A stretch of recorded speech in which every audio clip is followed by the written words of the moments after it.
ఈరోజు ఈ రాష్ట్రంలో కూటమి ప్రభుత్వం అధికారంలోకి వచ్చిన తర్వాత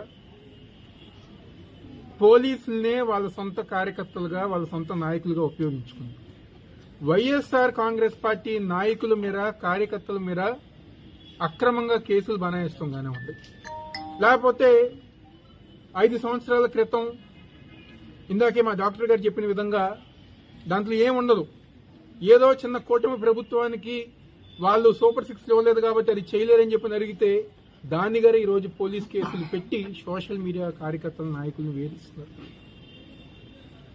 ప్రతి జిల్లాలో ప్రతి నియోజకవర్గంలో ప్రతి ఒక్క వైఎస్ఆర్ కాంగ్రెస్ పార్టీ నాయకుల్ని కార్యకర్తలను వేధించే విధంగా ఈరోజు కూటమి ప్రభుత్వం ముందుకెళ్తాం. దీన్ని పోలీసులు ఆసరాగా తీసుకుంది.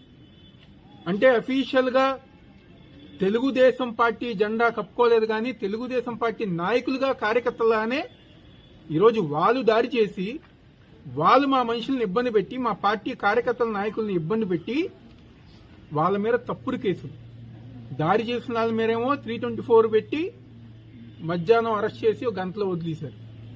ఎవరైతే